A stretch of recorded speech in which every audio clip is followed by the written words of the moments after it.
Subianto sebagai calon presiden bersama calon wakil presiden Saudara Gibran Rakabuming Raka. Pasangan calon Prabowo Subianto dan Gibran Rakabuming Raka menang dalam pemilihan presiden 2024. Berdasarkan rekapitulasi suara yang telah digelar Komisi Pemilihan Umum KPU Rabu 20 Maret 2024. Keduanya tinggal dilantik pada Oktober 2024 sebagai presiden dan wakil presiden terpilih pengganti Presiden Joko Widodo. Prabowo Gibran memperoleh 96.214.691 suara atau 58,58%. Jauh mengungguli dua lawannya. Pasangan Anies Baswedan Muhaimin Iskandar memperoleh suara 40, 971, 906 atau 24,95% dari suara sah, dan Ganjar Pranowo Mahfud MD mengumpulkan 27, 050, 878 suara atau 16,47% dari suara sah.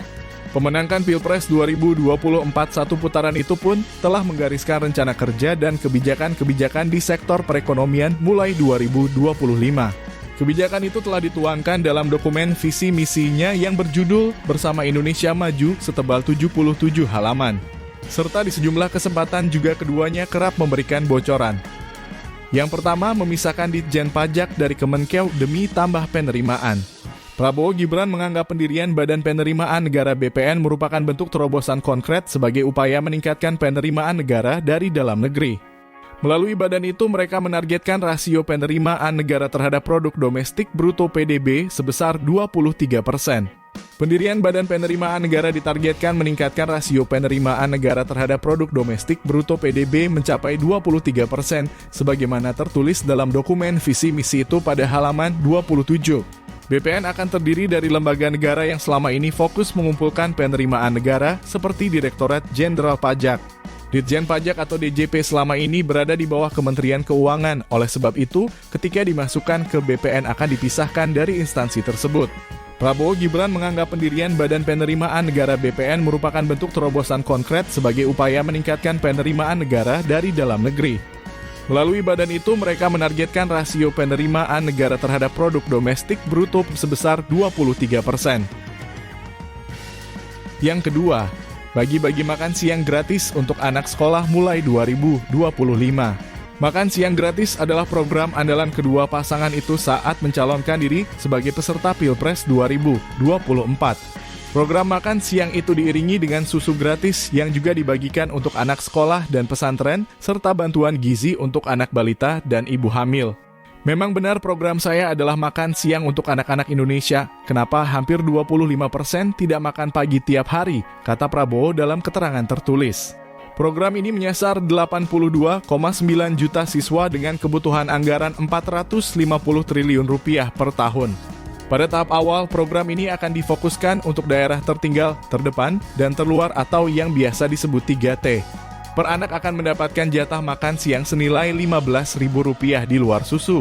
Menunya diserahkan sesuai daerah masing-masing. Yang ketiga, janji sejahterakan ASN, TNI, Polri dengan menaikkan gaji. Akan memperbaiki kesejahteraan dan kualitas hidup TNI, Polri, dan ASN secara signifikan. Prabowo telah menetap kebijakan kenaikan gaji para ASN dalam dokumen visi dan misinya yang berjudul Bersama Indonesia Maju. Kebijakan itu ia tetapkan dalam urutan ke-6 di 8 program hasil terbaik cepat. Saat debat Capres kelima, ia pun telah memastikan akan merealisasikan kebijakan itu tatkala memenangkan kontestasi. Menurutnya, peran ASN sangat strategis dalam memajukan bangsa, maka kesejahteraannya harus diperbaiki dengan meningkatkan pendapatannya. Kami yakin pendidikan adalah hal strategis, kita harus memperbaiki gaji guru, termasuk honorer, kata Prabowo dalam debat kelima Capres di JCC, seperti dikutip Jumat 22 Maret 2024. Dan juga seluruh penyelenggara negara, ASN, TNI, Polri, penyuluh pertanian, di mana harus kita perbaiki gajinya, sehingga kualitas hidup mereka akan baik, sehingga mereka bisa memberi pelayanan kepada rakyat dengan sebaik-baiknya, tegasnya. Dalam dokumen visi misi, kebijakan atau program menaikkan gaji ASN itu akan ia arahkan utamanya untuk para guru, dosen, tenaga kesehatan, dan penyuluh. Lalu TNI atau Polri serta para pejabat negara. Oleh karena itu, pendapatan mereka perlu ditingkatkan secara layak, dikutip dari dokumen Visi Misi Prabowo.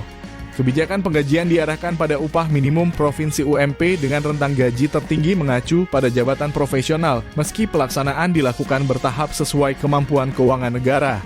Kebijakan rekrutmen diarahkan pada sistem berbasis meritokrasi.